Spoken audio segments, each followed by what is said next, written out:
Kalisod kag kabudlay isang ordinaryo nga individual igabida sa Holy Week theatrical performance sa parokya sa Banwa, Sang Leon. Ini ang gintutukan ni Kim Salinas. Sa sulod sang 13 katuig tag sa Kapihan na Santo, tradisyon na sang youth ministry sang St. Catherine of Alexandria Parish sa Banwa, Sang Leon ang pagkabuhi sang 14 ka Stations of the Cross ni Jesucristo. Samtang nagaprosesyon, ginapakita paagi sa isa ka theatrical performance ang kasakit, kamatayon kag pagkabanhaw ni Jesus. Apang subong nga 2026, ang grupo nga ang Dalan sang Cruz Productions ang nagdesisyon nga ang pasyon ni Jesucristo ang mas padalman pa kag iangot sa nagkalain-lain nga issue sa sosyedad kasubong sang korupsyon kag kaimulon.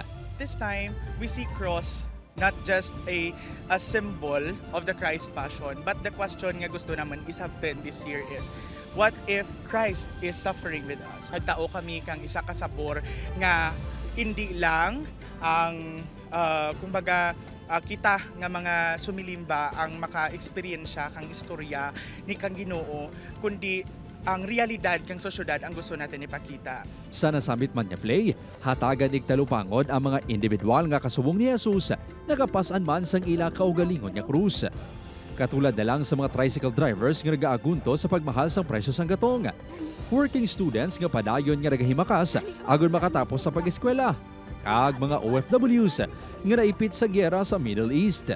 Nagahimakas ako para sa inyong mga kabataan. Makita natin ang imahe ni Jesus sa mata kang mga mangunguma, sa mata kang mga tao nga biktima kang korupsyon, karahasan, injustices. Our goal here is to represent and be the voice of the marginalized people.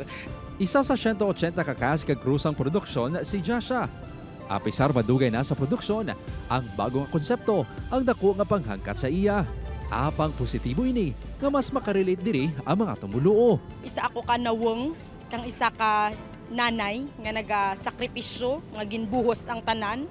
Pero do sa pamatyagan mo do kulang gihapon, no? Pero sa gihapon, may kagaduraan kapag laom nga basi maabot ang adlaw nga mabatian ang amon nga hinanaing.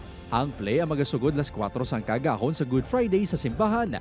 Iga live stream man ini sa social media pages sang parokya. Upod Kerumel Porquia, Kim Salinas, 1 Western Visayas.